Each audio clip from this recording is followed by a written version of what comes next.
Audio Jungle.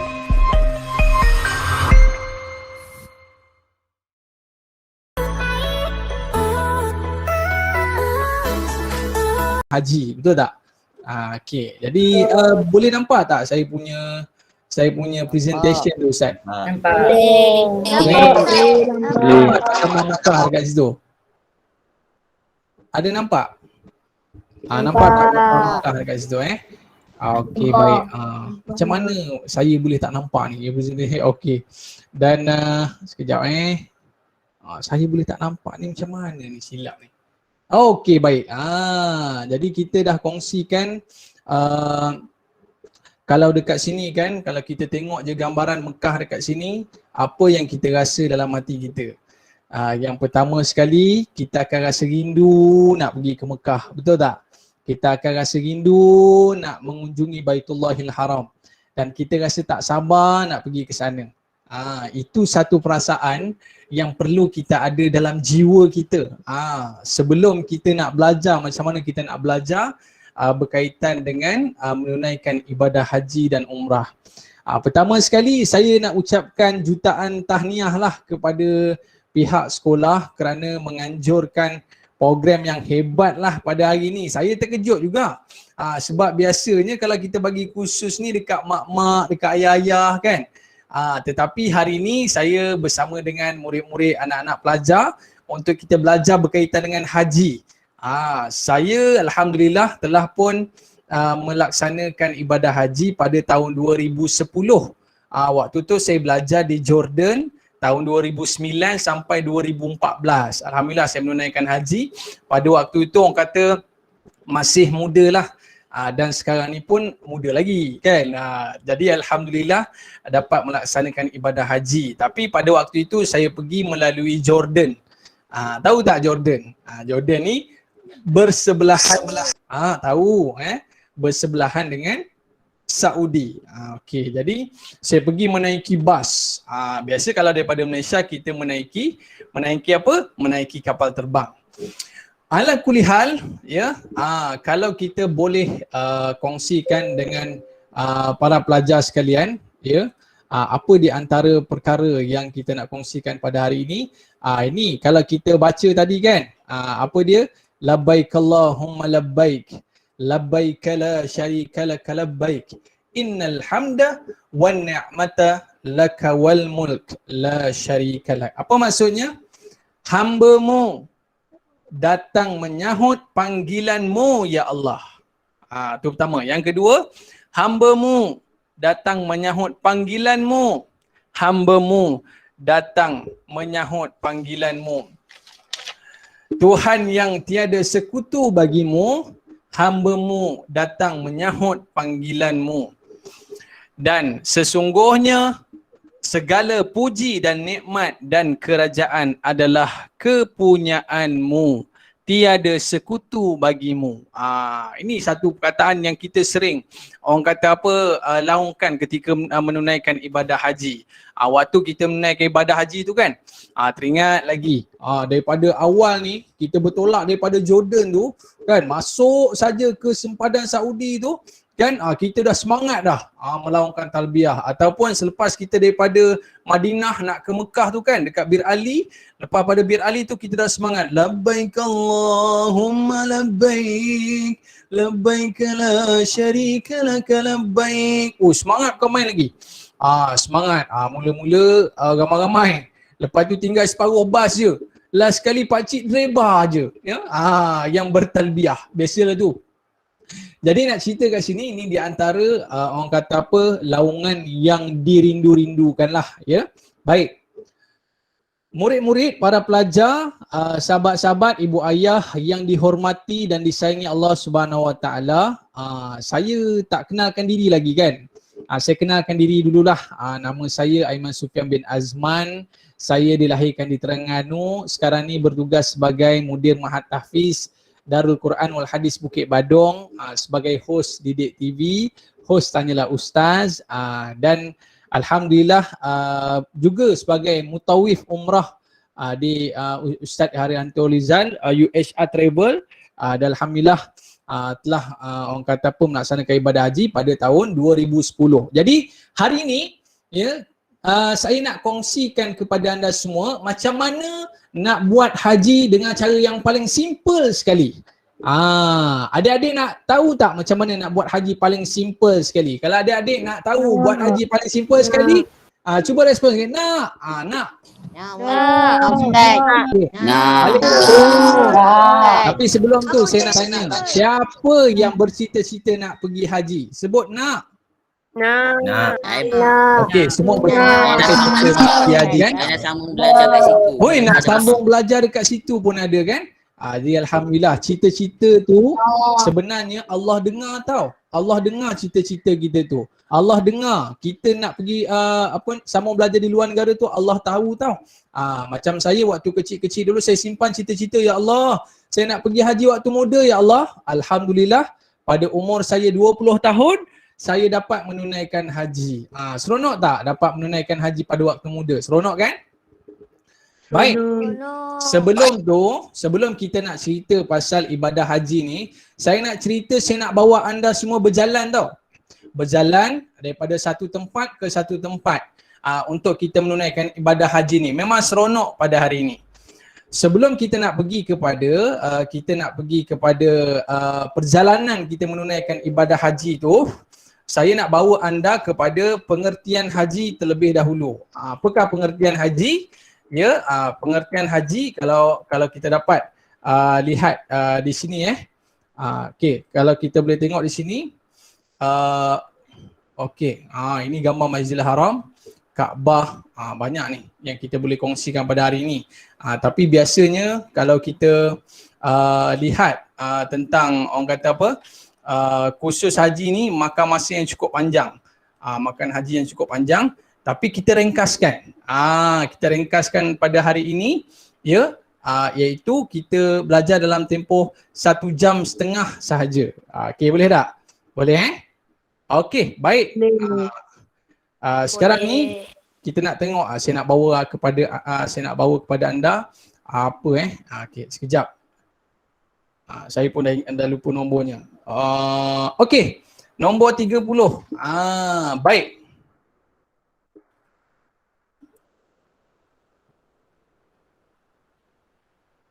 Okey, sepatutlah. Okey. 23. Pengertian haji dan umrah. Baik, kita nak kena tahu haji dan umrah ni apa dia? Haji ialah mengunjungi Baitullahil Haram di Mekah pada bulan-bulan haji yang mengerjakan ibadah untuk mengerjakan ibadah tertentu menurut syarat-syaratnya. Dan umrah pula ialah mengunjungi Baitullahil Haram di Mekah pada bila-bila masa untuk mengerjakan ibadah tertentu menurut syarat-syaratnya. Beza haji dengan umrah adalah haji menunaikan pada bulan haji, tapi umrah pada bila-bila masa sahaja. Okey? Dan seterusnya, saya nak tanya anda semua, siapa yang kena buat haji ni sebenarnya? Siapa boleh jawab? Siapa yang kena buat haji ni? Kita semua. Okey, nombor 1. Siapa nak cuba? Okey, Syahmi. Syahmi boleh cuba. Nombor 1 apa Syahmi? Okey, Satu Islam. Okey, yang kedua, siapa pula nak cuba? Nak. Okey, silakan Adam. Adam Muslim. Nombor 2 apa? Balik. Nombor 2 balik. Okey, lagi. Nombor 3 apa dia? Saya, Afan. Okey, Afan. Sila Afan. Berakal. Berakal. Okey, yang keempat, Akif. Merdeka. Merdeka. Macam sambutan merdeka pula Yang kelima. Orang yang mampu. Okey, tidak wajib ke atas mereka yang tidak mampu. Okey, yang ni saya nak cerita secara simple je, secara mudah je sebab kita nak pergi lagi selepas ini dengan perkara yang lebih penting. Tidak wajib bagi orang bukan Islam. Kalau orang kafir, kena pergi ke? Tak. Yang kedua, tidak wajib bagi yang belum balik. Kepada kawan-kawan kita yang belum balik, tak wajib pergi. Tapi nak pergi boleh ke tidak? Boleh, tak ada masalah. Ya. Yang ketiga, tidak wajib bagi yang tidak siuman. Orang yang gila, orang gila kan. Orang tak siuman, so dia tak wajib pergi. Yang keempat, orang yang tidak wajib ke atas hamba. Sekarang ni dah susah kita nak jumpa hamba kan. Yang kelima, tidak wajib ke atas mereka yang tidak mampu. Dan ada orang tanya, mampu ni macam mana? Orang kaya je ke yang boleh pergi? Jawapannya adalah yang pertama sekali, dia kena mampu daripada sudut kewangan. Kewangan ni dia kena mampu. Ya. Mampu macam mana? Dia mampu untuk menyediakan kewangan bukan setakat waktu nak pergi dan juga untuk keluarga yang ditinggalkan. Dan yang kedua, apa lagi? Yang kedua, dia mampu daripada sudut perjalanannya. Perjalanannya macam sekarang ni kan, kenapa kita tak boleh pergi haji? Kenapa? Ada tak yang nak cuba jawab? COVID. Sebab COVID-19. Betul tak? Kaisar Betul. dia kata COVID-19. Jadi dekat situ kita tak mampu tau. Kita tak mampu bukan daripada sudut duit, tapi kita tak mampu daripada sudut kesihatan. Okey. Jadi betul. Kita kena mampu. Baik. Seterusnya, sahabat-sahabat, adik-adik yang dirahmati Allah Subhanahu wa taala. Baik. Jadi sekarang ni saya nak tanya anda semua. Kalau kita solat, apa di antara rukun solat yang perlu kita lakukan? Siapa tahu rukun solat? Kita kena buat apa? Mula-mula sekali kena buat apa? Niat. Oi, pandai. Niat. Lagi apa lagi rukun solat? Berdiri Okey. Baca surah Al-Fatihah. Al-Fatihah. Lagi apa dia? Lagi apa? Rukuk. Tomak Nina. Okey. Jadi kalau kita tak buat rukun solat tu, solat kita sah ke tak sah? Okey, bagus. Jadi haji pun dia ada rukun juga. Nak tahu tak rukun haji apa dia? Okey. Saya akan kongsikan kepada anda semua berkaitan dengan rukun haji. Rukun haji simple saja. Ibadah yang mudah dan orang kata simple, hanya memerlukan pergerakan sahaja untuk melakukan ibadah ini. Dia merupakan satu ibadah yang memerlukan satu pergerakan. Bergerak ke sana, bergerak ke sini. Tapi nak bergerak ke mana tu? Lepas ni kita cerita. Yang pertama sekali, kalau kita tengok dekat sini, rukun haji ada 6. Ada berapa kawan-kawan? 6. Ada 6. Baik, macam biasa kalau kita buat apa sahaja, kita mesti mulakan dengan niat.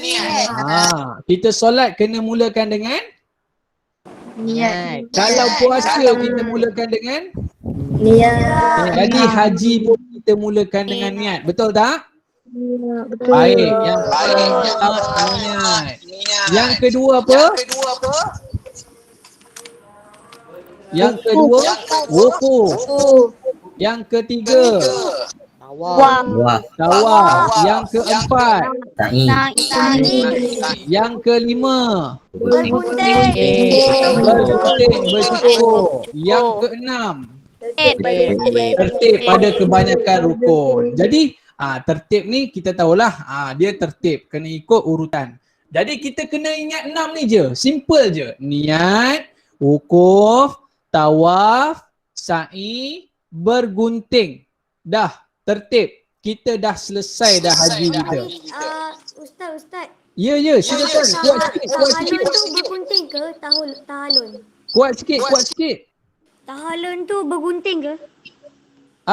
Pandai. Tahallul tu caranya kita kena bergunting tu merupakan tahallul. Okey, bagus. Bagus sangat. Ustaz. Ingat tahu? Ya. Jadi rukun umrah ni sama macam rukun haji tapi tak ada wukuf. Tepat sekali. Okey. Nama siapa tadi? Nama siapa? Khalif Irsyad. Khalif Irsyad. Jadi kalau kita nak tengok perbezaan di antara rukun haji dan rukun umrah, apa yang tak ada dekat rukun umrah? Wukuf. Pandai. Okey, jadi senang ke susah nak ingat? Senang. Kalau rukun umrah, Ustaz. ya. Kalau lupa tahalun masa haji, tak sah kan? Betul, sebab dia merupakan rukun. Kalau rukun kita tak buat, sah ke tak sah? Okey, baik. Jadi rukun ada 6. Boleh kita teruskan? Boleh? Ya, silakan. Sa'i tu apa? Ya, Sa'i tu apa? sekali lagi kuat sikit. Sa'i. Sa'i. Sa'i ni kita berjalan dari Safa ke Marwah. Jadi kejap lagi saya akan tunjukkan Safa Marwah ni apa, kan? Nanti saya akan tunjukkan. Bagus soalan tu. Baik. Jadi rukun wajib haji pun adalah. Apa beza rukun dengan wajib? Kalau kita naik kereta kan. Siapa suka naik kereta? Semua suka naik kereta kan? Baik. Jadi dekat kereta kita, kalaulah kereta kita tak ada tayar, boleh jalan ke tidak?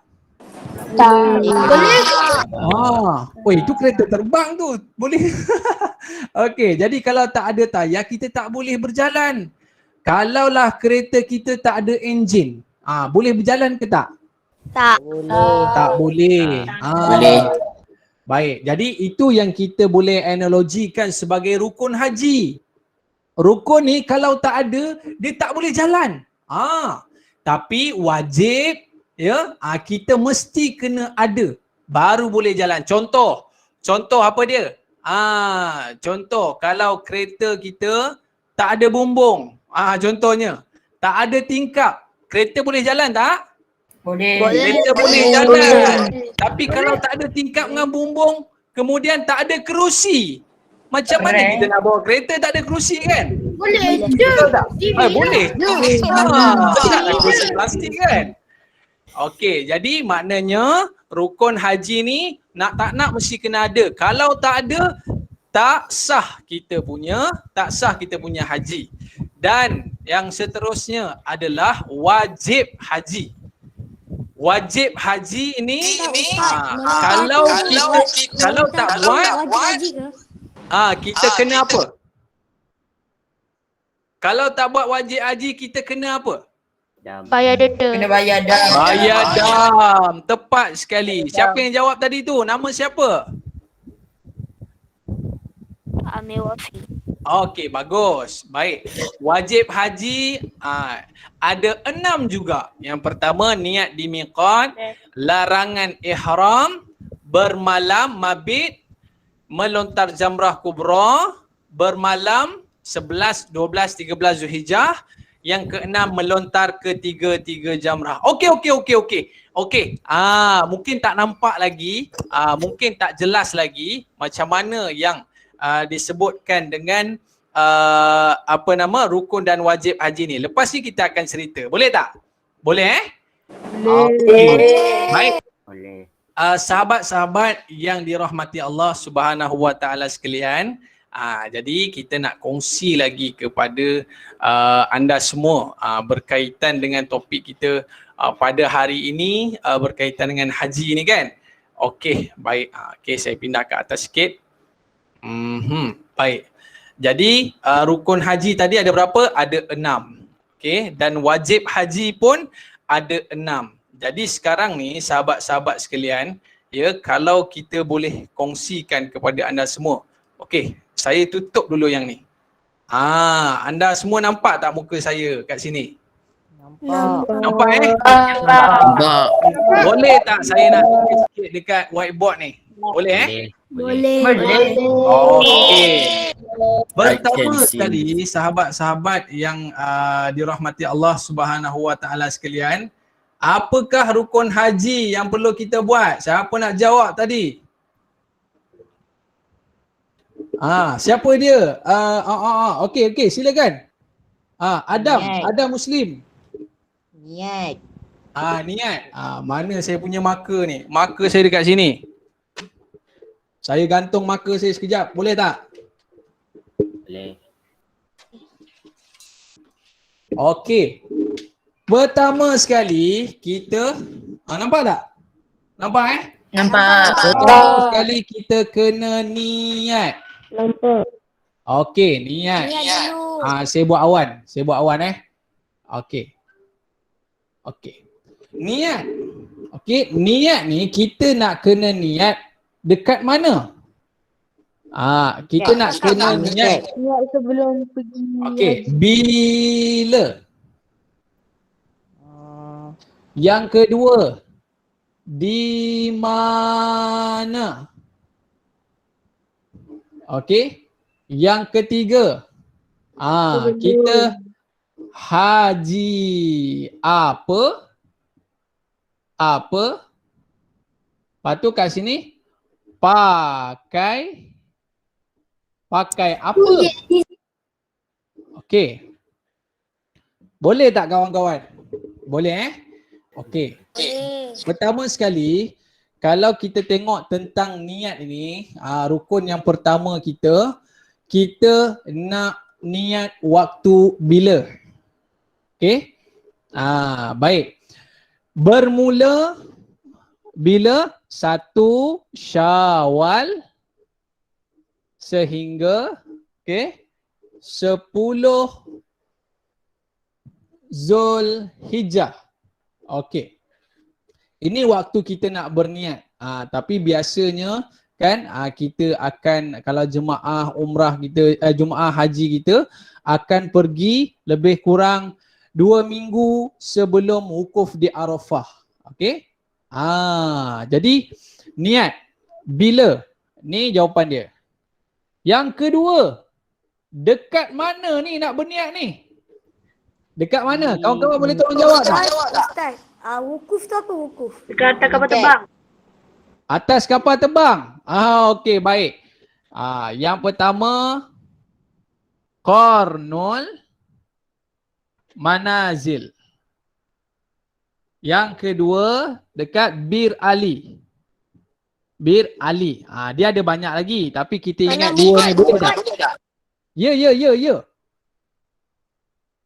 Mukot. Ya, silakan. Ada nak tanya ke? Mukot. Itu yang di mana tu? Mukot. Ni. Ha. Okey, betul. Baik. Jadi, yang pertama sekali, kebiasaannya kalau kita daripada Malaysia, kawan-kawan, kita daripada Malaysia ni kan, kita naik kapal terbang. Naik apa? Kapal Terbang ke naik kapal selam? Okey, kita naik kapal terbang. Tiba-tiba dekat bawah kita ni Qarnul Manazil. Qarnul Manazil ni nama tempat, Dik. Nama tempat. Jadi bila sampai di Qarnul Manazil ni, sebelum daripada sampai Qarnul Manazil ni kita berniat. Kita berniat. Okey, dekat mana? Dekat mana kita berniat? Qarnul Manazil. Dekat atas. Betul. Qarnul Manazil. Atas kapal. Okey, kemudian kita pun landing dekat mana? Kita landing, misal kata kita landing di Madinah. Contohnya kita landing di Madinah. Ataupun kita landing di Mekah. Contohnya macam itulah. Kita berniat di Qarnul Manazil. Biasanya Qarnul Manazil ni dia akan terus ke Mekah. Sebab dia nak terus melaksanakan ibadah ibadah apa? Ibadah umrah. Baik. Tapi kawan-kawan, kalau dia terbang, terus dia landing, dia sampai ke Madinah. Kalau dia sampai di Madinah terlebih dahulu, biasanya dia akan berniat di mana? Di Bir Ali. Dia sampai di Madinah, kemudian lepas dia duduk dekat Madinah seminggu 2 minggu, lepas tu dia pergi ke mana? Dia pergi ke Bir Ali, niat di Bir Ali, barulah dia pergi ke mana? Dia pergi ke Mekah. Okey, boleh tak? Ustaz, Ya. Kalau kapal terbang tu kapal terbang tu terlanggar.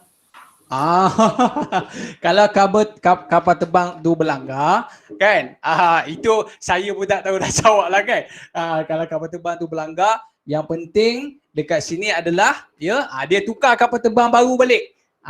Lepas tu dia naik balik, kemudian dia lalu je dekat Kornul Manazil ni, jadi dia berniat. Dia berniat, kemudian nampak tayar dia pun dah tercabut dah ni. Okey, kemudian dia sampai ke mana? Sampai ke Mekah. Sampai ke Mekah, dia terus melaksanakan ibadah umrah. Baik, boleh tak? Boleh tak kawan-kawan? Okey, baik. Itu kalau kita cerita pasal di mana kita nak niat, okey? Dan seterusnya, sahabat-sahabat, dia bukan dua je, ada banyak lagi tempat. Contoh, kalau kita tengok banyak lagi tempat yang kita sebutkan sebagai miqat makani. Ya Lamlam ada, Al-Juhfah ada Zartul Iraqi ada. Tapi kita ingat dua ni. Baik. Cuma sekarang ni sahabat-sahabat, Bir Ali dengan apa tadi? Bir Ali dengan Kornul Manazil. Boleh tak? Bir Ali dengan Kornul Manazil. Baik. Kemudian kita nak buat haji apa ni kawan-kawan? Kita nak buat haji apa? Baik. Ni saya nak kongsikan kepada anda semua. Ya. Ada 3. Haji apa kita nak buat? Ada 3. Yang pertama, haji tamattu'. Okey, yang kedua haji ifrad. Yang ketiga haji qiran. Okey. Haji tamattu' kita buat umrah dulu baru kita buat haji. Okey, umrah dulu lepas tu baru haji. Kalau kita buat ifrad, kita buat haji dulu, baru kita buat umrah. Kalau qiran, kita buat umrah dan haji sekaligus. Boleh tak? Okey, kalau tamattu' buat umrah dulu ke haji dulu? Baru haji. Kalau ifrad, haji dulu ke umrah dulu? Haji dulu baru umrah. Qiran buat haji dulu ke umrah dulu? Bagus. Baik. Tapi kebiasaannya kita buat apa dulu? Ya, sekali lagi. Apa dia? Ustaz, kalau Kiran buat apa dulu? Qiran kita buat serentak. Tapi kawan-kawan jangan pening kawan-kawan. Biasanya kawan-kawan kita akan buat yang pertama ni. Tamattu'. Okey, tamattu' umrah dulu ke haji dulu? Kita buat haji dulu lepas tu umrah. Okey, kita buat umrah dulu baru haji. Kenapa? Umrah dulu lepas tu haji. Baik, selesai.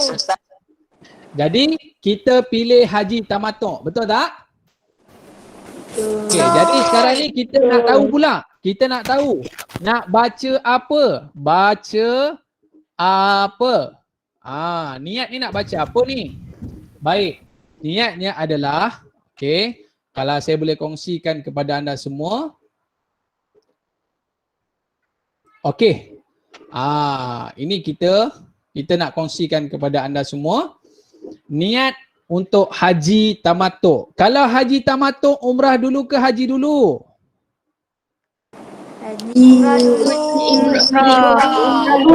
Umrah dulu baru haji. Jadi bila kita menunaikan umrah dulu, niatnya adalah nawaitu, boleh ikut saya tak? Nawaitu al-umrata wa ahramtu biha lillahi Ta'ala. Ta'ala. Itu kita menunaikan umrah.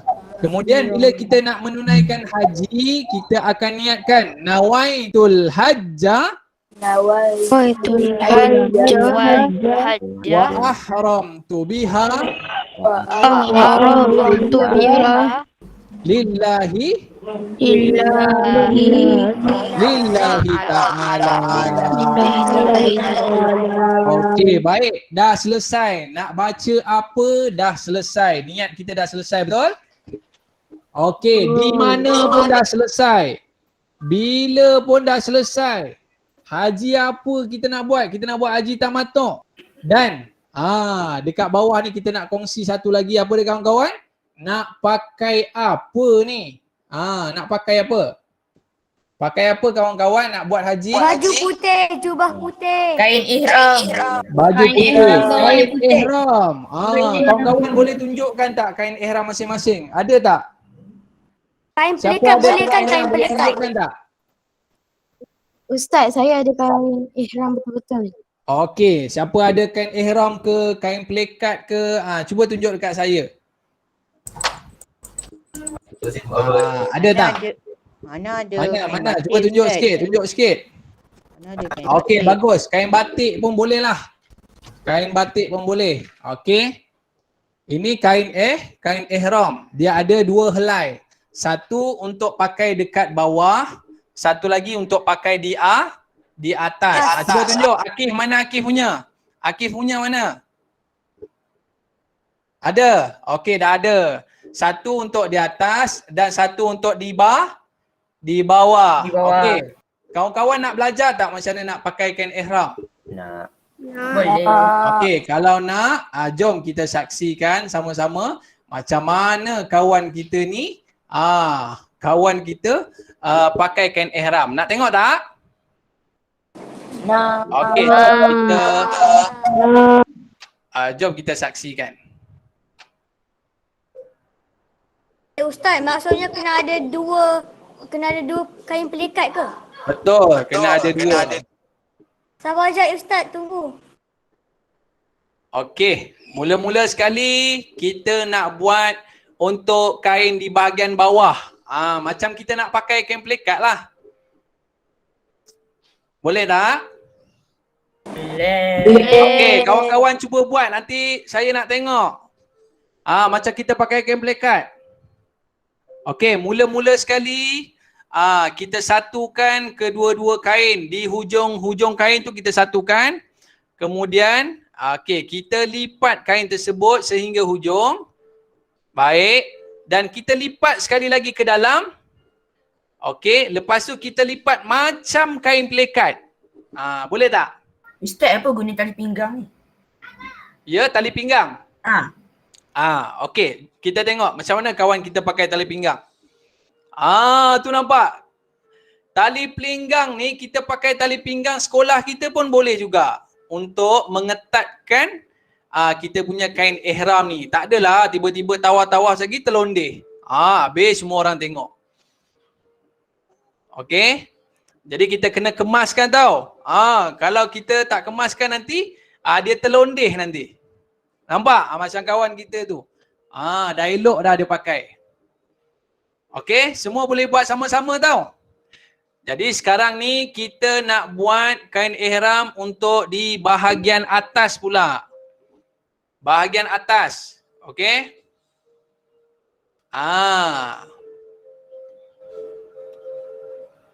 Untuk di bahagian atas kawan-kawan, baik. Okey, untuk di bahagian atas kita akan angkat tangan macam ni supaya apa? Kita boleh mendedahkan bahu belah kanan. Bahu belah mana? Kanan. Bahu belah kanan. Itu kita panggil ittibak.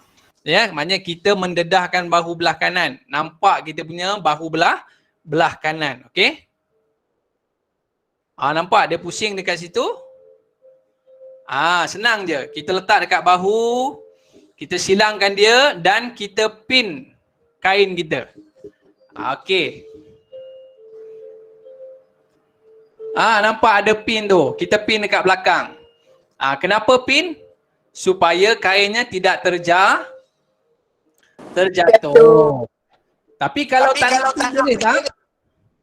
Boleh? Kalau tak nak pin pun boleh. Baik. Ustaz, ada tali pinggang ke? Kena pakai ke? Kalau tak dapat Tali pinggang kalau tak pakai pun boleh juga.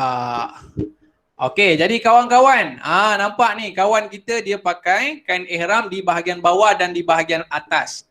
Tapi diingatkan kawan-kawan, kalau kita nak tawaf baru kita buka bahu belah kanan. Kalau kita nak solat, kita tutup balik bahu kita. Kalau kita nak sa'i, kalau kita nak buka pun boleh, kita nak tutup pun boleh. Tak jadi masalah. Okey kawan-kawannya? Boleh tak? Siapa ada soalan? Ustaz, kenapa kita kena biarkan bahu belah kanan kita terbuka? Ya, saya? Kenapa kena biarkan bahu belah kanan ni tak kena kain? Sebab itu nak menunjukkan bahawa tak kiralah kita ni siapa pun. Amir ke yang tanya tadi? Okey, tak kiralah kita ni pemimpin ke Amir, kita ni orang hebat ke, orang kaya ke, orang miskin ke, kita bila mana kita melakukan ibadah haji, kita ni semua sama saja. Tak ada yang tak kiralah yang kaya, yang miskin. Sebab itulah orang kata apa? Kita pakai kain putih saja. Tak ada pakai tie, tak ada pakai coat, semua sama. Tak kiralah hebat tak hebat, semua pakai pakaian yang sama. Jadi nak ceritanya apa Amir? Nak cerita itulah hikmahnya bila kita menunaikan haji ni, tak ada siapa yang boleh berbangga diri. Yang hebat semua hanyalah Allah Subhanahu Wa Taala. Okey, boleh tak? Baik, murid-murid. Kita dah selesai lah kat sini. Dah selesai dah, nak pakai apa pun dah selesai. Okey? Nak pakai apa dah selesai, bila nak pakai semua dah selesai. Jadi kita dah selesai untuk rukun yang pertama. Apa tadi rukun yang pertama kawan-kawan? Ya. Baik, siapa ingat rukun yang kedua? Rukun yang kedua. Wukuf kalau haji, kalau umrah tak ada wukuf. Pandai. Okey. Baik, saya padam sekejap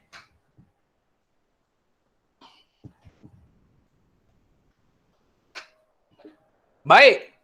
Untuk pertama ni kita dah selesai niat. Okey, yang kedua, apa dah kawan-kawan? Wukuf. Wukuf ni bila? Bila haji. Okey, satu. Di mana? Wukuf di Arafah. Di mana? Wukuf di Arafah. Okey, di mana? Lepas tu nak buat apa? Buat apa? Okey, jadi kita nak jawab satu-satu tau. Bila kita nak berwukuf kawan-kawan? Bila kita nak berwukuf pada bila kawan-kawan? Pada 9 Zulhijjah. Okey? Bila kawan-kawan? 9 Zulhijjah. Bermula waktu zuhur. 9 Zulhijjah zuhur. Okey. Di mana kawan-kawan? Di mana? Arafah. Di Arafah. Okey, pandailah kawan-kawan kita ni. Kemudian kita nak buat apa di Arafah tu? Kita nak buat apa di sana kawan-kawan? Berkumpul beramai-ramai. Okey, kita doa, kita solat, ya. Nanti kita akan dengar khutbah. Kita dengar bacaan khutbah. Tapi yang paling bagus sekali apa yang perlu kita buat, kita perlu doa. Sebab waktu kita di Arafah tu nanti, kita akan duduk di kemah masing-masing. Waktu dekat kemah tu kan, kita berdoa banyak-banyak kepada Allah supaya Allah ampunkan dosa kita. Baik, boleh tak kawan-kawan? Boleh. Okey. Boleh. Kawan-kawan nak tengok tak macam mana gambaran Arafah tu? Saya nak kongsikan kepada anda semua macam mana gambaran Arafah ni kan. Baik. Ini gambaran ketika mana kita berada di Arafah ni kawan-kawan. Okey, cuba tengok. Boleh tak? Boleh, nampak. Okey, kita akan duduk di dalam kemah. Okey, dalam kemah ni ada ramai tau. Ada ramai. Tapi alhamdulillah kalau kemah Malaysia ni dia siap ada aircon lagi. Okey. Jadi akan duduk di sini. Bila kita akan duduk dekat sini? Bila? 9 Zulhijjah. 9 Zulhijjah. Tapi biasanya kita akan pergi ke sana pada 8 Zulhijjah. Kita pergi awal dah kat sana. Tapi bermula wukuf tu adalah pada 9 Zulhijjah. Okay. Baik. Kalau kita tengok di Arafah ni Al-Hajju Arafah. Haji itu adalah Arafah. Kalau orang tu dia tak berwukuf di Arafah, sah tak haji dia? Tak sah. Jadi bermula dari 9 Zulhijjah sehingga masuk waktu subuh 10 Zulhijjah. Baik. Dan seterusnya kalau kita tengok kat sini amalan sunat wukuf di Arafah, bertarbiyah, berzikir, berdoa, baca Quran dan sebagainya. Okey. Siapa ada soalan untuk wukuf di Arafah? Silakan. Siapa ada soalan untuk wukuf di Arafah? Silakan. Ada tak? Okey, baik. Tandas. Ya? Jika anak bertandas. Kuat sikit. Jika anak bertandas. Oh, silakan nak pergi tandas. Okey. Apa ni Ustaz? Kalau Ya. umrah tak payah wukuf kan? Umrah kita tak perlu wukuf. Okey? Dan seterusnya kawan-kawan, apa lagi yang perlu kita buat? Yang seterusnya kita akan lepas wukuf kan? Kita nak pergi ke mana? Kita nak pergi ke Muzdalifah. Macam mana nak sebutnya? Muzdalifah. Okey, saya petakkan. Kenapa petak? Yang ni bulat, yang ni petak. Kenapa ya? Okey, sebab Muzdalifah ini dia tidak termasuk dalam rukun tetapi dia merupakan wajib haji. Okey, betul tak? Betul tak kawan-kawan? Betul. Okey, kalau kita tengok di sini wukuf. Okey. Dan mabit di Muzdalifah. Baik. Kalau kita tengok dekat sini kawan-kawan. Okey, mabit di Muzdalifah. Di Muzdalifah ni biasanya apa orang buat kawan-kawan? Biasanya kita mabit di Muzdalifah ni kita akan cari batu-batu. Kita akan kumpul batu. Untuk apa batu-batu ni kawan-kawan? Lontar jamrah. Untuk lontar batu besar. Paling dekat syaitan. Okey, baik. Selepas kita pergi ke Muzdalifah, kita nak pergi mana pula kawan-kawan? Kita dah kumpul batu ni. Kita nak melontar dekat mana? Dekat syaitan. Dekat syaitan. Amboi, marah betul tu. Okey, kita nak pergi ke Mina. Apa dia kawan-kawan? Mina. Baik, kawan-kawan boleh nampak tak saya tunjukkan ni? Boleh. Boleh nampak Okey. Dekat Mina ni kawan-kawan, dia ada 3. Dia ada 3 tunggul ni. Jamratul Kubra, Wusta, yang pertama, yang kedua dan yang ketiga. Baik.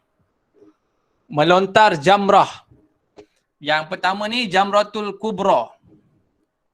Jadi kawan-kawan, sahabat-sahabat sekalian, selepas kita pergi ke Muzdalifah, tapi sebelum tu saya nak tulis dia punya waktu dulu.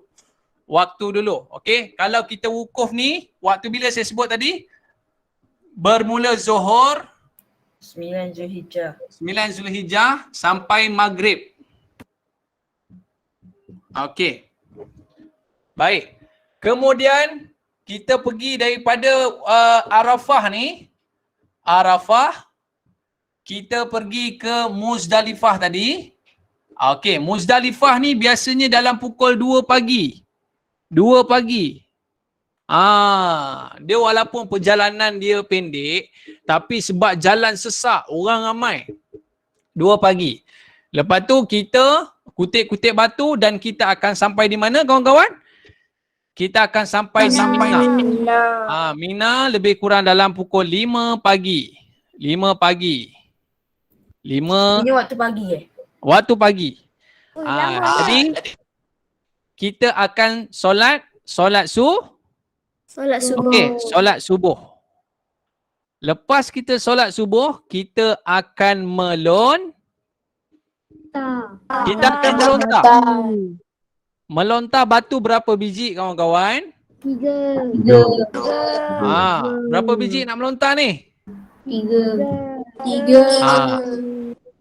Berapa? 3. Betul ke 3? 7. Okey, melontar 7 biji. 7 biji. Okey. Selepas kita melontar 7 biji, apa yang kita nak buat kawan-kawan? Doa. Kita doa dan sebagainya. Baik. Dan seterusnya, kita nak pergi ke Masjidil Haram. Untuk apa? Haram. Okey, kita nak tawaf. Okey, betul tak kawan-kawan? Tawaf tu apa tawaf? Betul. Okey, tawaf itu mengelilingi Kaabah sebanyak 7 pusingan. 7 kali. Okey. Oh. Kita pergi ke Masjidil Haram, kita melakukan tawaf.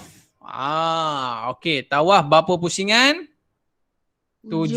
Pusingan. Okey, berapa? Berapa pusingan? Jawapannya tu 7. 7 pusingan. Okey, dan tawaf lagi. Tawaf. Tawaf ni kita nak kena ikut arah jam ke arah lawan jam? Lawan jam. Lawan jam. Lawan jam. Okey. Kemudian, okey. Okey, ini tawaf. Kalau kita nak tengok dekat sini saya nak tunjuk pada anda satu video ni, video tawaf. Okey, ini gambaran tawaf yang kita boleh kongsikan kepada anda semua. Okey, jom kita saksikan. Ni keadaannya tau kalau kita melakukan tawaf.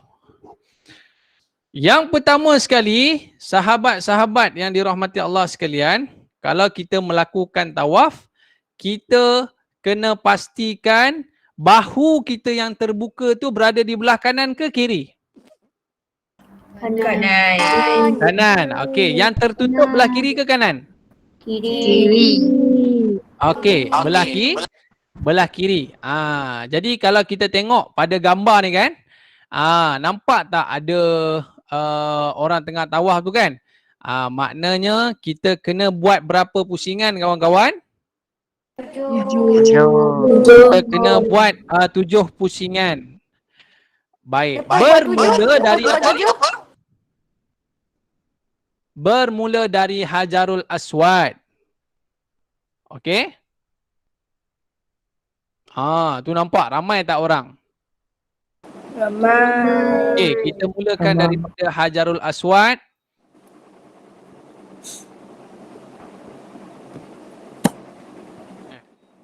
Lepas tu? Ini juga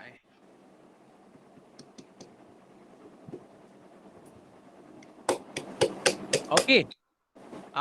Okey. Dengar tak suara saya? Tengah. Okey, jadi kita mulakan 7 pusingan. Dan kalau kita tengok dekat situ, syaratnya adalah 7 pusingan. Yang paling penting sekali, kita nak kena buat apa lagi? Kita mesti menutup aurat. Yang ketiga, kita mesti suci dari hadas. Okey. Kalau kita boleh kongsikan kepada anda semua, ya, apa yang perlu kita buat kalau kita nak tawaf ni kan. Yang pertama, kita mesti menutup aurat. Okey. Yang kedua, suci dari hadas besar ataupun hadas kecil. Yang ketiga, suci badan, pakaian, tempat tawaf dari najis. Bermula dari Hajarul Aswad. Kawan-kawan tahu tak Hajarul Aswad ni apa dia? Batu dari syurga. Okey, batu hitam yang berada di Kaabah. Kita mula daripada situ dan lakukan 7 pusingan. Baik, yang seterusnya, menjadikan Baitullah di belah kiri dan berjalan ke hadapan. Nombor 6, dilakukan dalam Masjidil Haram. Okey, dan mengekalkan niat tawaf. Yang ke-8, cukup 7 pusingan dengan yakin. Ada orang tanyalah, kalau tengah-tengah tawaf tu tiba-tiba rasa sakit perut, nak buang air kecil, nak buang air besar. Macam mana nak buat? Okey. Okey, caranya adalah kita pergi. Macam mana? Mengekalkan niat tawaf. Okey, maknanya kita pergi ke tandas, kemudian ambil wuduk semula, kemudian kita boleh ulang semula pusingan yang kita berhenti tadi. Kalau kita berhenti pusingan yang keempat, kita sambung semula pusingan yang keempat. Baik, sahabat-sahabat sekalian, syarat sah tawaf. Ini yang kita dah sebutkan sebentar tadi. Okey, baik.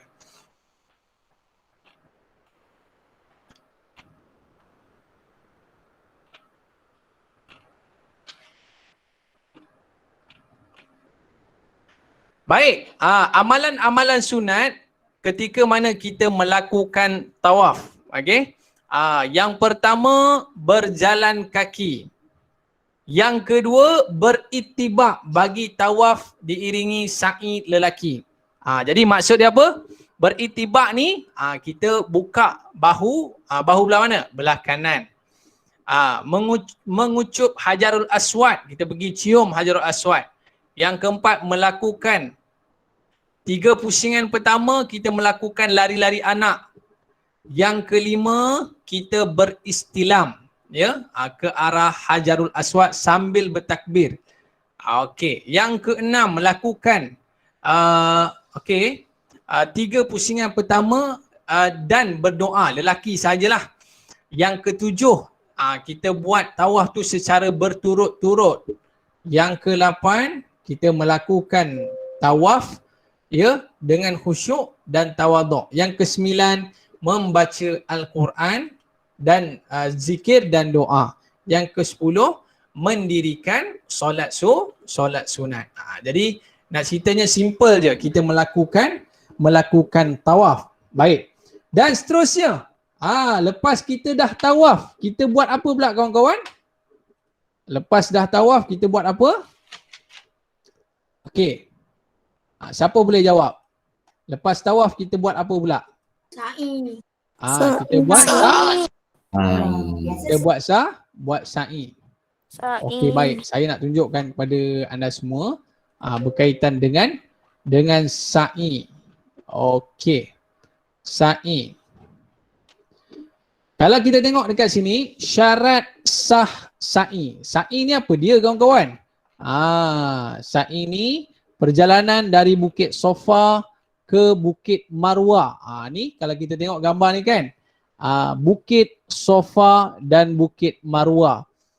Kalau kita ingatlah akan kisah Siti Hajar dan Nabi Ismail alaihi salam, ketika mana Nabi Ismail alaihi salam ditinggalkan dengan Siti Hajar. Ketika itu Siti Hajar dia nak Hajar nak mencari air. Lalu ketika itu dia pun berlari dari Bukit Safa ke Bukit Marwah. Lari Oh, ke Bukit lepas air Safa. Zam-Zam. Lalu ada apa? Air Zam-Zam. Ya, lalu akhirnya terpacunlah dari kaki Nabi Ismail terkeluar air apa? Air Zam-Zam. Lalu orang kata apa? Pensyariatannya daripada kisah itulah Siti Hajar berlari dari Bukit Safa ke Bukit Marwah. Ni kalau kita tengok gambar ni kan. Ni asal usul dia macam ni lah. Ada Bukit Safa dan ada Bukit Marwah. Berlari daripada sini ke sini. Baik. Lepas daripada kita melakukan tawaf di Kaabah, lalu kita terus laluan ke tempat sa'i Bukit Safa. Kita lalu ikut tepi untuk kita nak pergi ke Bukit Safa. Bukit Safa tempat permulaan sa'i. Biasanya dekat sini sebelum kita melakukan sa'i ni kita akan baca doa dulu. Inna Safa wal Marwata min sya'airillah faman hajja aw i'tamara fala junaha alaihim. Okey, sehingga akhir ayat tersebutlah kita doa kepada Allah Subhanahu wa taala. Baik. Tapi dulu bukit dia besar. Dulu bukit dia besar. Sekarang ni dah tak besar sangatlah bukit dia. Lalu kita berjalan kaki. Kalau kita tengok dekat sini dia ada lebih kurang dalam 4 tingkat. Yang di bahagian kanan ni untuk orang yang berjalan kaki. Kalau di bahagian tengah ni kawan-kawan, ni untuk orang yang berkerusi roda. Nampak ada kartun kat situ kan? Untuk orang yang berkerusi roda. Kalau untuk di sa'i ni dia lurus je. Macam tawaf tadi kan kita kena pusing 7 pusingan. Tapi kalau sa'i pula kita lurus saja daripada Bukit Safa kita ke Bukit Marwah. Satu. Daripada Bukit Marwah kita ke Bukit Safa. 2. Bukit Safa ke Bukit Marwah. 3. Bukit Marwah ke Bukit Safa. 4. Sehingga nombor 7 lalu kita pun habis. Baik. Waktu kita melakukan ibadah sa'i tu kawan-kawan, kan? Kita akan ada nampak satu lampu warna hijau. Lampu warna apa kawan-kawan? Hijau. Lampu warna hijau. Lalu lampu warna hijau ini ya untuk lelaki kita disunatkan untuk berlari-lari anak. Bukan lumba lari. Lumba lari. Kita hanya berlari-lari anak. Macam selojok lah kan. Kita berlari slow-slow kan. Sebab apa? Untuk mengingati kisah Hajar yang berlari-lari saat mencari air untuk Nabi Ismail alaihi salam. Okey. Ini laluan dari Bukit Safa ke Bukit Marwah. Nampak ramai tak? Ramai orang ketika ini. Tapi tak risau, kita ada 4 tingkat. Laluan sa'i ni. Tingkat mana pun kita boleh naik. Baik. Ketika mana kita daripada Bukit Safa ke Bukit Marwah, patah balik ke Safa ke Marwah, patah balik ke Safa dan ke Marwah, dan akhirnya kita akan tamat di Bukit Marwah. Biasanya kalau di bukit tersebut kita akan berdoa kepada Allah Subhanahu wa taala. Okey. Baik, ini kaki Bukit Marwah menuju ke Bukit Safa. Itulah orang kata apa, dia punya stepnya, Bukit Safa ke Bukit Marwah. Sampai Bukit Marwah kita berdoa kepada Allah. Baik, sekarang ni kita nak cerita syarat sah sa'i. Yang pertama dilakukan sama ada selepas mengerjakan tawaf kudum ataupun haji. Okey, lepas selesai kita buat tawaf tadi, kemudian kita lakukan sa'i. Yang kedua, bermula dari Bukit Safa dan berakhir di Bukit Marwah. Dan yang ketiga, cukup 7 kali ulang alik dengan yakin. Dari Bukit Safa ke Bukit Marwah. Baik. Dan yang keempat, hendaklah sampai ke penghujung tempat sa'i di kaki Bukit Marwah dan di kaki Bukit Safa setiap kali pusingan. Kadang-kadang setengah orang tu dia nak shortcut. Sampai sekat jalan tu, dia boleh potong line. Sebab dia nak cepat sampai. Tak boleh macam tu. Dia kena cukup. Daripada kaki Bukit Safa ke kaki Bukit Marwah. Yang kelima, hendaklah melakukan sa'i di tempat yang telah ditetapkan. Maknanya di laluan yang kita tunjuk tadilah. Yang keenam, mengekalkan niat sa'i. Okey. Jadi ada yang tanya soalan, waktu kita sa'i tu, boleh tak kita nak berhenti sekejap? Kan tepi tu macam ada R&R kan? Bukan R&R. Dia ada tempat untuk kita minum air zam-zam. Boleh tak nak berhenti sekejap, nak minum? Haus lah. Boleh ke tidak? Boleh tak kawan-kawan? Tahu? Boleh. Tak ada masalah. Kalau kita penat, boleh duduk tak kawan-kawan? Boleh? Tak boleh tapi duduk kat wheelchair. Nak duduk kat wheelchair. Boleh nak duduk atas lantai pun boleh. Tak jadi masalah. Boleh duduk, minum dulu sebagainya. Kalau kita sa'i, kita kena jaga bahu kita kiri ke kanan tak? Tak apa. Kalau kita nak mengundur pun boleh. Nak mengundur. Nak merangkak boleh tak? Nak merangkak pun boleh. Tak ada masalah. Ya. Okey. Ni kalau kita tengok macam mana kiraan sa'i. Macam saya sebut tadi daripada Bukit Safa ke Bukit Marwah dikira 1. Dari Bukit Marwah ke Bukit Safa dikira 2. Dari Bukit Safa ke Marwah dikira. Jauh ke Ustaz? Ya? Jauh ke Ustaz? Safa ke Marwah? Safa ke Marwah ni dia rasa agak jauh. Dalam tak silap saya dalam 300 meter. Okey, lebih kurang. Okey, kalau kita tengok dekat sini okey. Baik. Kawasan tempat laluan untuk penggunaan kursi roda membuat pusingan patah balik Bukit Safa telah dikira sampai ke kaki bukit tersebut. Ni antara perkara-perkara lah. Dan waktu kita melakukan sa'i tu, apa yang sunat kita buat? Okey, berbeza dengan tawaf. Kalau tawaf kita wajib untuk mengambil wudu. Kalau sa'i sunat kita mengambil wudu. Dilaksanakan selepas mengerjakan tawaf. Masuk ke tempat saya melalui pintu Safa, menaiki Bukit Safa dan Marwah, menghadap ke arah Kaabah. Okey, ni di antara perkara-perkara sunat. Yang keenam, berturut-turut. Yang ketujuh, melakukan lari anak, kawasan yang bertanda lampu hijau. Yang ke-8, beritibak pada semua pusingan. Berjalan kaki, mengelakkan kesesakan di tempat sa'i. Berdoa dan berzikir. Berzikir dan membaca Al-Quran. Ustaz, yang 8 tu beriktibar tu apa? Okey. Kita sampai sampai di Bukit Safa ataupun di Bukit Marwah. Okey. Kita menghadap ke arah Kaabah dan kita mengangkat tangan. Mengangkat tangan, Bismillahi Allahu Akbar. Okey. Selesai untuk rukun yang ke berapa? Rukun yang keempat. Dan kita pergi kepada rukun yang seterusnya.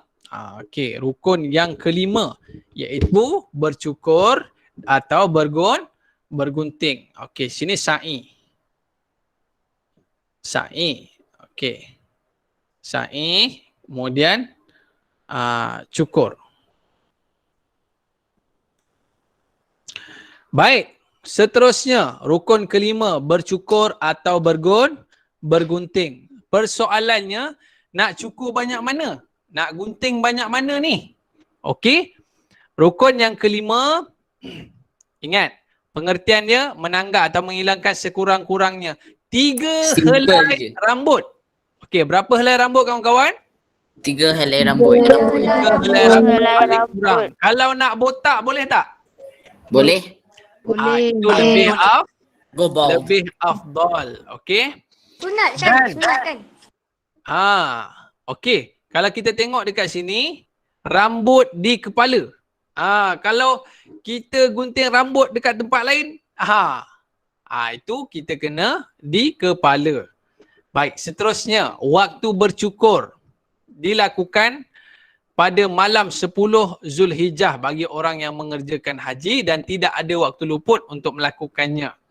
Yang kedua, masuk waktu bergunting bercukur umrah ialah selepas selesai sa'i. Okey? Berbeza sikit kalau orang melakukan umrah dengan sa'i ni. Kalau umrah, dia mesti melakukan bergunting dan bersyukur setelah selesai sa'i. Tapi bagi orang yang menunaikan haji, waktu untuk bercukur dan bergunting adalah selepas separuh malam pada 10 Zulhijjah. Okey? Baik. Bercukur atau bergunting. Baik. Kalau kita duduk ramai-ramai kan, ada ayah kita, ada mak kita kan. Jadi afdal kita menggunting rambut sendiri dulu. Gunting rambut kita dulu, okey. Kemudian baru kita gunting rambut orang lain. Yang kedua, hujung rambut juga sah untuk digunting.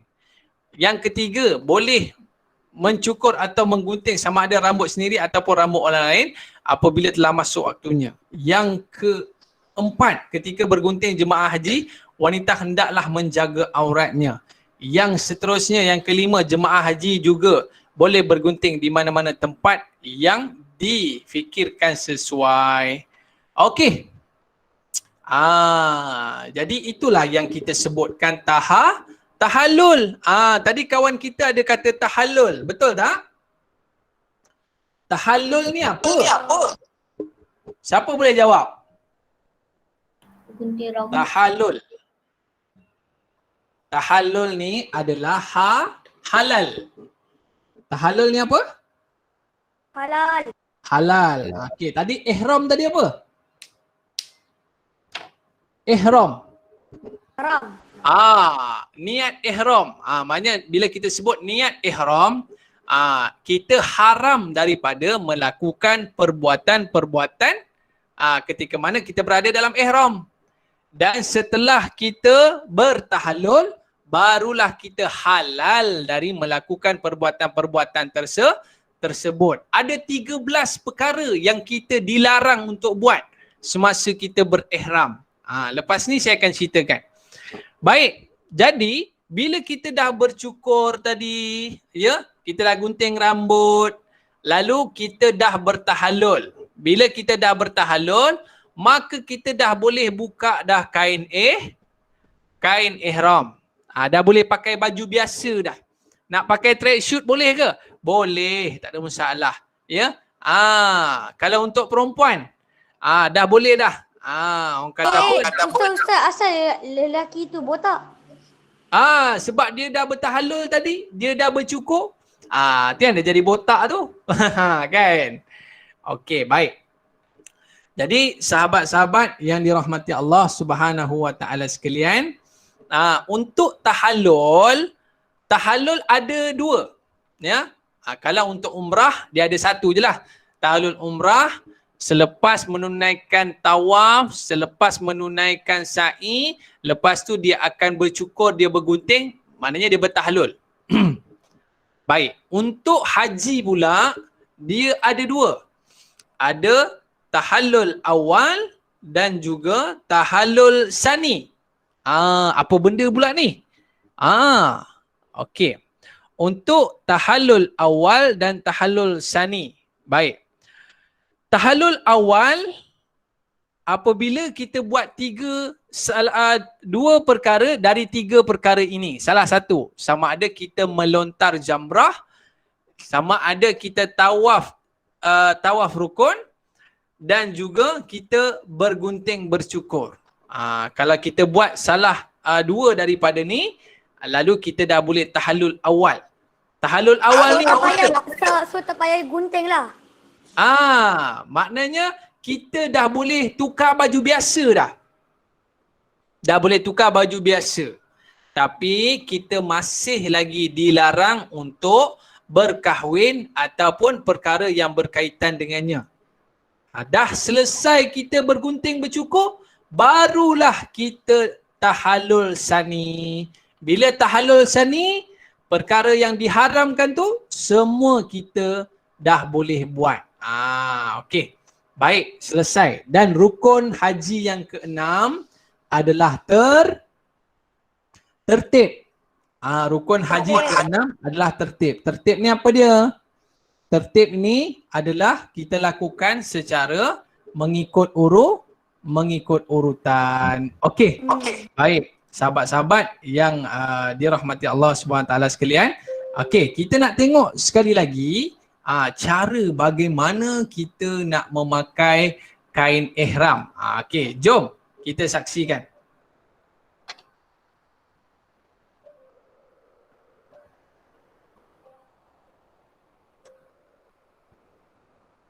Mualim, bukankah ni dah tengok dah? Kita tengok sekali lagi. Sekali.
Okey, Alhamdulillah.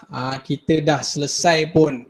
Orang kata apa, menonton video bagaimana kita nak pakai pakaian ihram sebentar tadi. Okey, baik.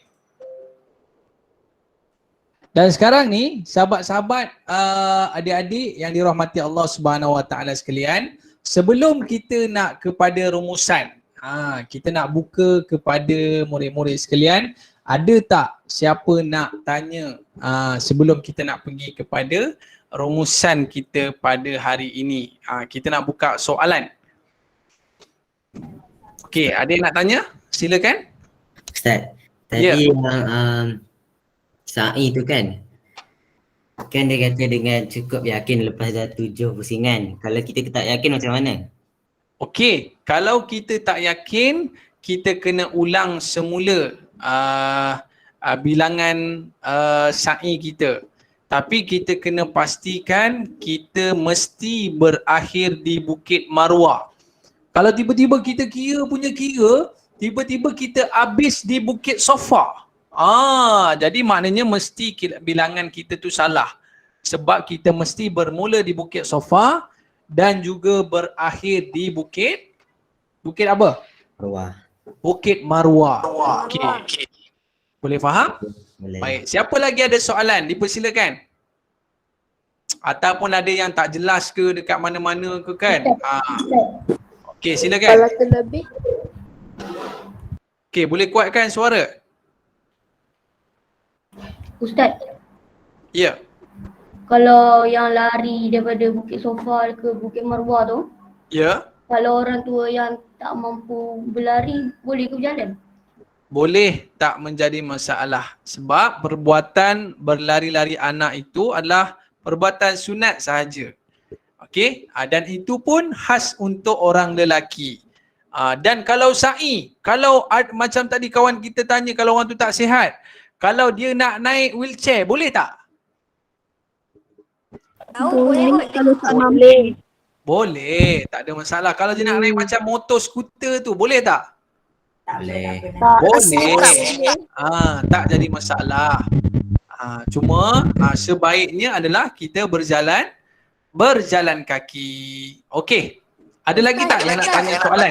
Ustaz, berlari anak tu jogging ke? Dia berlari anak ni jalan slow lah. Jalan slow. Jangan kita lumba lari pula. Terkejut Pak Arab tu nanti kan? Okey. Okey. Okey. Siapa lagi nak tanya soalan? Silakan. Ada kekeliruan dekat mana-mana ke kan? Boleh tanya soalan. Mana tahu kita boleh kongsikan sama-sama. Ada Ustaz. tak yang nak tanya soalan lagi? Ustaz. Okey. Siapa lagi nak tanya soalan? Ustaz boleh pakai serban ke? Okey. Boleh pakai serban? Boleh, tak ada masalah. Tapi kita kena pastikan kita berada di luar ihram. Kalau kita tengah pakai ihram ni kan, tengah pakai kain ihram, kita tidak boleh untuk menutup kepala. Tak boleh untuk menutup kepala. Okey. Kalau untuk perempuan pula, dia tak boleh nak pakai spek mata besar-besar sangat. Sebab apa? Sebab menutup muka. Perempuan tak boleh tutup muka. Tapi kalau musim COVID ni, orang kata diharuskan untuk memakai pelitup muka tu. Sebab apa? Sebab sekarang ni kan COVID-19 kan. Baik, secara rumusan dalam perbincangan kita pada hari ini, ya, saya nak kongsikan kepada anda semua. Jadi inilah dia perjalanan. Perjalanan ketika mana kita melakukan haji. Yang pertama, sahabat-sahabat, kawan-kawan sekalian, kalau kita tengok dekat sini, niat ihram haji. Mula-mula sekali kan, niat ihram haji. Yang kedua, niat di miqat. Tadi kita ingat kan, kita punya kapal terbang tadi, niat di miqat. Kalau naik kapal terbang, kita niat di mana? Kornol. Di atas kapal terbang. Atas kapal terbang. Di atas kornol mana? Kornol manazil. Ataupun kalau kita sampai, jalan, kita kena doa. Kita kena niat. betul. Okey, kalau kita sampai di Madinah, biasanya kita akan berniat di Bir Ali. Apa dia? Bir Ali. Okey, baik. Bila kita dah berniat, lalu kita kena jaga pantang larang ihram. Pantang larang ihram. Okey. Lepas ni saya akan kongsikan apa dia pantang larang ihram tu. Baik. Dan seterusnya. Okey. Kita pergi kepada yang keempat. Yang keempat, kita wukuf di mana? Wukuf di Arafah. Baik. Seterusnya, yang kelima, kita bermalam ataupun mabit di Muzdalifah yang kita cari batu tu kan. Okey. Yang keenam, kita melontar jamrah kubra pada 10 Zulhijjah. Kemudian yang ketujuh, okey, yang ni tak kisah sama ada selepas tawaf Jamrah kubra tu apa? Jamrah kubra. Jamrah kubra ni dia ada 3 tau kalau kita pergi ke Mina tu. Okey, yang pertama, yang kedua dan ketiga. Jadi yang paling penting, yang paling utama sekali, ya, kita melakukan jamrah kubra pada 10 Zulhijjah. Kemudian baru kita melontar untuk hari-hari berikutnya, untuk 11, 12, untuk kita melontar yang lain-lain pula. Baik.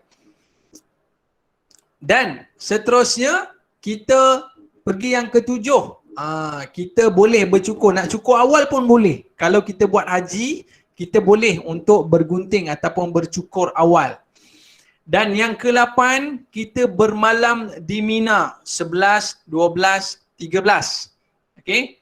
Dan yang ke-9, kita melontar ketiga-tiga jamrah. Dia ada jamrah kubra, jamrah wusta dengan sughra. Apa maksud dia? Jamratul besar, jamratul pertengahan, jamratul kecil. Macam itulah. Dan kemudian kita melakukan tawaf 7 pusingan. Selepas tawaf, kita melakukan sa'i. Dan yang terakhir sekali, barulah tertib pada kebanyakan rukun. Baik. Jadi ini step dia. Dia tak susah pun sebenarnya. Sebab kalau kita ikut satu persatu, insya-Allah dia akan jadi lebih mudah. Baik. Sebelum kita nak pergi kepada penggulungan, ada siapa tak nak bertanya tentang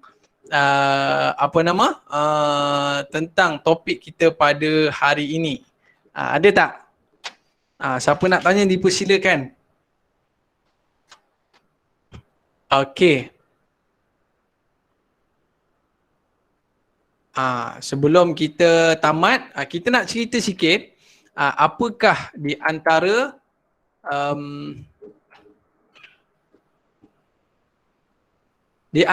perkara larangan tadi tu. Kan kita ada sebutkan ketika mana kita dah berniat ihram, kita kena jaga 13 perkara-perkara yang dilarang di dalam ihram. Baik, jadi saya nak kongsikan. Okey. Kaisar nak tanya soalan ke? Berapa jam pergi ke sana? Ya? Kalau naik kapal terbang berapa jam nak pergi sana? Okey, 8 jam setengah kita akan sampai ke sana. 8 jam setengah tau. Okey. Baik. Jadi sekarang ni kalau kita tengok larangan ihram. Okey, saya nak kongsikan kepada anda semua. Okey, larangan ihram. Yang pertama, ada 13 perkara yang dilarang semasa kita berada di dalam ihram. Okey, 3 perkara yang dilarang dalam masa ihram. Pengertiannya, larangan ihram adalah perkara dan perbuatan yang dilarang dilakukan selama dalam berihram dari mula berniat sehingga kita tahallul. Baik. Yang pertama, menutup kepala. Lelaki tak boleh tutup kepala. Waktu kita berihram tu tak boleh pakai kopiah, tak boleh pakai serban. Yang kedua, pakaian bersarung. Lelaki tak boleh pakai seluar. Tak boleh pakai boxer. Tak boleh pakai underwear. Underwear pun tak boleh pakai. Okey. Faham tak? Tak boleh pakai seluar, tak boleh pakai boxer kan? Tak boleh. Okey, seluar dalam lah, seluar dalam senang nak faham kan? Yang ketiga, menutup muka perempuan. Perempuan boleh tak pakai pudah? Tak boleh. Perempuan tak boleh pakai pudah. Tapi sekarang ni sebab COVID-19, so dibenarkan untuk memakai pelitup muka. Yang keempat, sarung tangan. Okey, sarung tangan pun tak boleh. Yang kelima, bau-bauan, wangi-wangi tak boleh. Boleh bau ketiak je. Okey. Yang keenam, minyak di kepala. Letak minyak rambut, buat rambut pacak, tak boleh. Tak boleh minyak di kepala ataupun dan juga jambut. Yang ketujuh. Ya? Yang minyak tu gel Nak pakai gel ke, pakai minyak ke, pakai spray, semua tak boleh. Yang ketujuh, muqaddimah jima'. Yang ni bagi mereka yang dah berkahwin lah. Okey. Yang ke-8, bersetubuh. Ni pun bagi yang dah berkahwin. Yang ke-9, nikah kahwin. Orang yang nak berkahwin di sana. Yang ni pun tak boleh. Okey.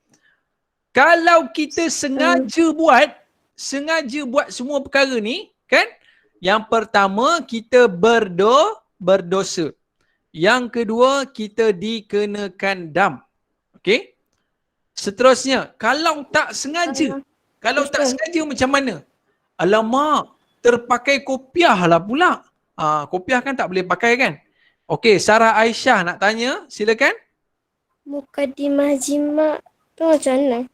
Yang tu untuk orang yang dah berkahwin. Yang dah berkahwin. Dia tak boleh duduk sama-sama lah. Macam tu. Baik. Yang ni khas untuk orang yang dah berkahwin. Kalau belum berkahwin tak adalah. Kan? Baik. Seterusnya, kalau dia tak sengaja. Tak sengaja. Tiba-tiba, dia contoh macam tadi, kita tak boleh tutup kepala kan? Dia pakai kopiah. Apa berlaku? Lalu, dia tidak berdosa dan tidak dikenakan dam. Okey, ada setengah pendapat mengatakan dia terkena dam juga. Macam tu. Baik. Dan apa lagi? Apa lagi kawan-kawan? Yang ke-10. Memotong ataupun menggugurkan, menghilangkan bulu ataupun rambut daripada badan. Kan? Dia tengah-tengah mandi ataupun dia tengah shampoo rambut dia, tiba-tiba rambut dia gugur. Lalu ketika itu dia kena dam. Okey, yang ke-11, dia potong kuku. Dia potong kuku, kena dam juga. Yang ke-12, memburu dan membunuh binatang buruan. Tiba-tiba dia tengok ada apa tu, ada binatang buruan dekat situ, tak kira lah arnab ke, ada belalang ke apa ke, dia pergi bunuh. Tak boleh. Yang ke-13, menebang, mencabut pokok ataupun tumbuh-tumbuhan. Cantiknya pokok ni. Prak, dia patahkan ranting. Okey, Adam nak tanya. Silakan Adam. Dam tu apa Mualim? Ya? Ustaz. Dam tu apa Ustaz? Okey, dam. Dam tu denda. Betul. Afan kata denda. Ya? Menyembelih seekor kambing. Apa dia? Menyembelih seekor kambing. Tapi bezanya dekat sini nombor 10, 11, 12, 13 ni kalau sengaja berdosa dan dikenakan dam. Okey, kalau tidak sengaja tidak berdosa tetapi dikenakan dam. Nampak itu beza dia. Sekejap, apa ni Ustaz, tolong terangkan nombor 10 balik. Baik, nombor 10, rambut atau bulu di badan. Contohlah kan, contoh kita tengah mandi kan, kita gosok-gosok kita, ataupun kita tengok, kita duduk dekat bilik ayah kita kan, kita tengok dekat kepala ayah kita tu ada uban. Bila kita tengok dekat kepala ayah kita ada uban, kita pun tarik uban dia. Okey. Ni ayah dah tercabut dah ayah punya uban. Jadi kalau kita cabut rambut, maka kita dikenakan dam. Okey? Okey. Baik. Mualim. Ya, silakan. Kalau rambut gugur tanpa sebab pun kena dam juga ke? Okey, bagus. Soalan ni sangat bagus. Okey? Kalau tak sengaja, contohlah kan, contoh kalau kita contoh kita tidur kan. Kalau kita tidur, kemudian kita letak kepala kita kat bantal, kemudian kita terjaga. Terjaga. Tiba-tiba ada rambut dekat bantal kita tu. Kalau jadi seperti itu, dimaafkan. Okey? Dimaafkan maknanya tidak dikenakan dam. Okey. Boleh faham? Boleh. Okey, baik. Jadi kita ada baki dalam 5 minit sahaja lagi. Okey? Kita akan pergi kepada kesimpulan. Boleh tak? Boleh. Okey, sebelum tu ada siapa nak tanya soalan? Ustaz, izinkan Ana minum air. Okey, silakan. Baik, kesimpulan dari perbincangan. Silakan. Okey, perbincangan kita pada hari ini kesimpulannya, kenapa kita nak kena buat haji ni kawan-kawan? Okey, yang pertama hikmah kita melaksanakan ibadah haji ni, yang pertama sekali adalah kita belajar erti pengorbanan, ya. Yang mana kalau kita pergi haji ni, bayangkan kena jalan jauh, kena tawaf ramai-ramai berhimpit-himpit. Kemudian kita terpaksa belanjakan duit kita ribuan ringgit. Kemudian kita terpaksa berjauhan dengan keluarga kita. Jadi dekat situ kita belajar erti sabar. Kita akan jadi orang yang sangat penyabar. Okey? Sebab apa? Sebab kita berkorban jiwa dan raga kita. Okey? Yang kedua, hikmah kita melaksanakan ibadah haji ni adalah untuk apa? Untuk kita diampunkan dosa kita. Itu yang paling penting. Kita minta, ya Allah, ampunkanlah dosaku ya Allah. Okey? Dan yang seterusnya kawan-kawan sekalian, yang ketiga iaitu persamaan. Tak kira tua, tak kira muda, tak kira kaya, tak kira miskin, Perdana Menteri ke, tak kira lah raja ke, apa sekalipun, semua kena pakai kain yang sama, kain putih. Dan yang keempat, satu cita-cita. Cita-citanya apa? Nak dapatkan haji yang mabrur, nak masuk ke dalam syurga Allah SWT. Yang kelima, sabar dan tabah. Kena sabar. Slipper hilang. Lepas tu nak kena jalan jauh-jauh. Dan yang keenam, persaudaraan. Kita akan kenal kawan-kawan kita yang baru. Yang ketujuh, gambaran kematian dan akhirat. Kenapa disebut gambaran kematian dan akhirat? Kalau kita berada di Padang Arafah, waktu tu kita akan nampak jutaan manusia yang ada ketika itu, nampak macam di Padang Mahsyar. Ramai sangat manusia. Macam saya waktu saya melakukan ibadah haji tu kan. Saya tak jumpa kawan-kawan saya. Semua nampak putih je. Waktu tu saya rasa macam cemas sangat. Ya Allah, tunjukkanlah aku jalan keluar. Last kali dapat jumpa dengan kawan-kawan juga. Yang ke-8, melawan nafsu. Waktu tu kita kena tahan nafsu kita. Tak boleh kita nak cabut rambut, nak potong kuku, kita nak patahkan pokok, kita nak berburu, kita kena tahan nafsu kita. Yang ke-9, kita tahu fadilat. Fadilat ni kelebihan kita melakukan ibadah di tanah haram ni.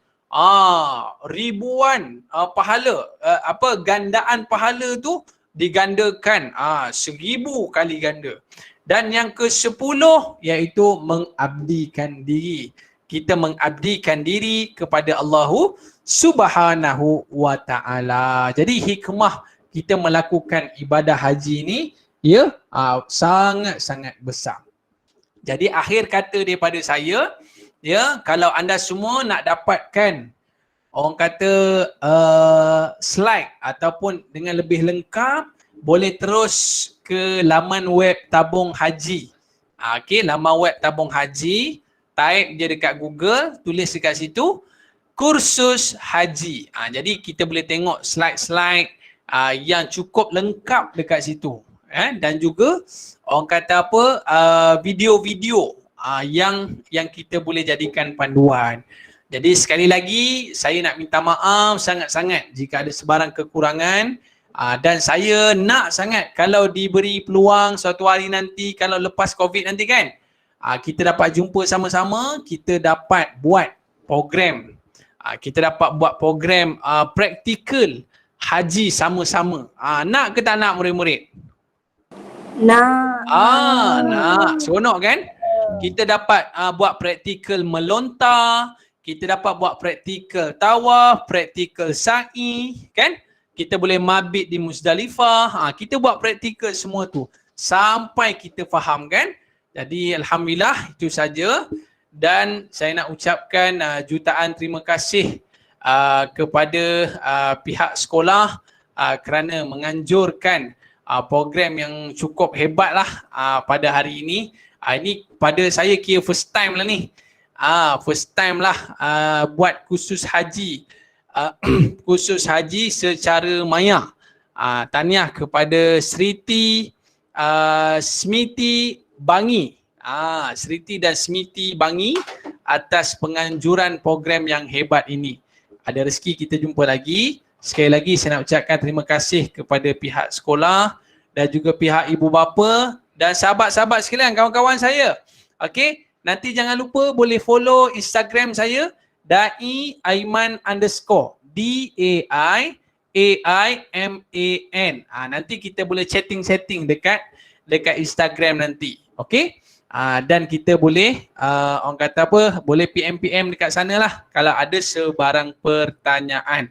Jadi saya rasa cukup sekadar itu. Tepat jam 3.45 petang, saya Dai Aiman mohon maaf di atas lanjur kata, terlajak bicara, like dakwah, share ilmu. Assalamualaikum warahmatullahi wabarakatuh. Terima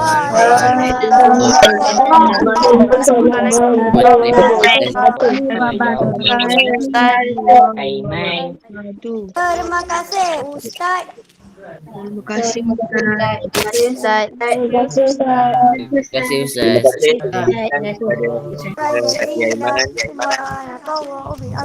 Yang menarik tadi. Okay. Semoga kita semua dapat input yang sangat berguna untuk digunakan pada masa yang akan datang. Lebih-lebih lagi kepada pelajar-pelajar mualim, pelajar-pelajar tahun 6. Dalam tahun 6 ni subjek-subjek PSRA ada topik berkaitan dengan haji dan umrah kan, kalau semua ingat. Siapa yang pelajar-pelajar kelas mualim, insyaAllah nanti hari Senin kita jumpa mualim tanya semula apa yang anda semua faham tentang hari ini. Boleh? Boleh ke tak boleh? Mualim. Okay. Jadi pihak kami alu-alukan juga kehadiran Mukadimah Mariam Arifah selaku pengurus akademik Sritin dan Smitin. Selamat datang. Baik, sekejap lagi murid-murid jangan left dulu. Sabar dulu. Okay. Sebentar lagi, kejap lagi kita akan ada sesi kuis. Dan kita sediakan hadiah untuk pemenang yang berjaya jawab kuis. Tapi sebelum itu, Mukaddim nak minta jasa baik. Semua orang buka kamera dan kita ambil gambar bersama dengan Dai Aiman. Nak jumpa Dai Aiman betul-betul sekarang ni susah kan? Dengan pandemik sekarang ni, jadi kita jumpa secara maya pun jadilah. Buka semua kamera. Kita selfie dengan Dai Aiman kita. Okay, boleh semua buka kamera? Guru setia minta tolong beritahu kalau dah bersedia untuk snap.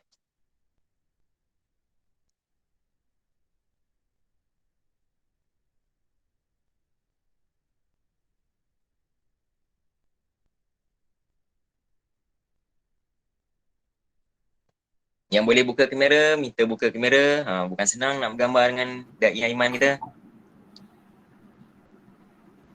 Okay, semua dah ready. Okay, dalam kiraan. Saya baca 1, 2, 3. 1, 2, 3. Sekejap lagi sekali. Okay, 1, 2. Kejap. 1, 2, 3. 3. Okay. Macam ni. Okey, baik, terima kasih. Dan terima kasih juga kepada Dai Aiman sudi meluangkan masa berkongsi banyak perkara pada hari ini berkaitan dengan haji dan umrah. Okay, jadi saya serahkan kepada Mukadimah Nazurah untuk meneruskan dengan sesi kuis. Okey, selamat menjawab sesi kuis dan insya-Allah pemenang akan diberikan hadiah yang menarik. Okay, ada kuis. Okay. Mukadimah Nazurah, silakan. Okey, baiklah, sekarang kita ada sesi untuk jawab kuis. Okey. Untuk uji kefahaman antum dah dengar kan tadi ceramah tentang haji. Quizzes ke Maimak? Quizzes ke? Ya, dekat quizzes Mukadimah akan bagi link di ruangan chat. Sekejap ya. Okey, boleh buka dekat ruangan chat masing-masing. Tak ada. Mak Imam. Ya. Boleh tak hantar link balik sebab saya join dalam laptop sekarang ni. Okey, sekejap. Mak Imam tak bagi lagi link. Sekejap ya. Okey, boleh buka dekat ruangan chat. Mak Imam akan bagi sekarang. Okey, boleh masuk. Terima kasih Mak Imam. Boleh masuk dekat Quizzes yang Mak Imam dah bagi link tadi. Dapat masuk tak? Macam jam je. Sekejap ya. Dapat masuk. Dah, dapat dah. Dapat. Okey, Zahin Irfan dah masuk. Yang lain boleh cepat-cepat masuk. Zikri Haziq.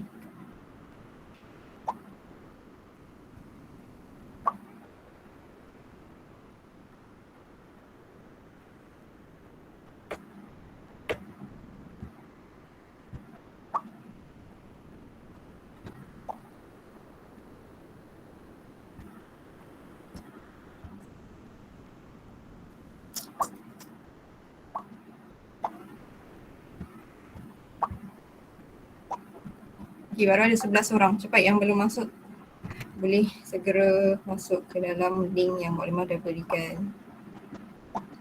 Sabar Mak Imam, sabar Mak Imam. Okey, boleh tak? Dia kena login kan? Dah kena login. Pastikan dah login.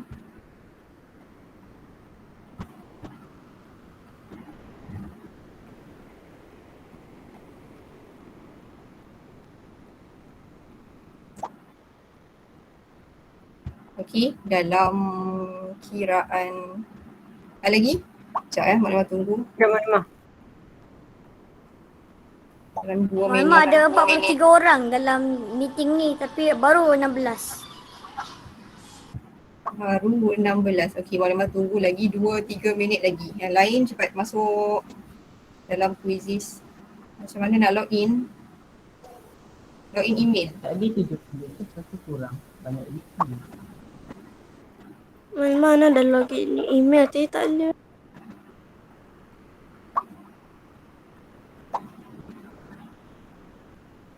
Sekejap.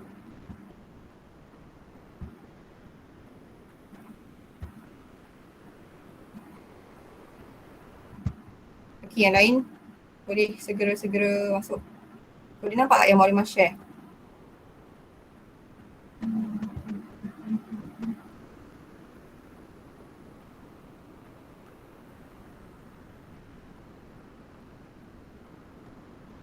Mak Imam dah mula ke?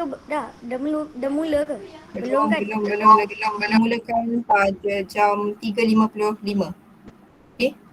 3.55 tepat baru kita mulakan quiz.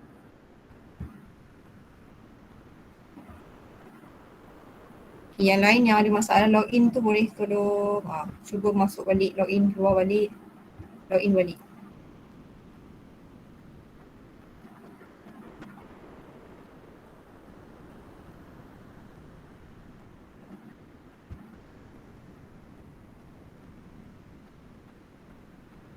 Baru ada 22 orang.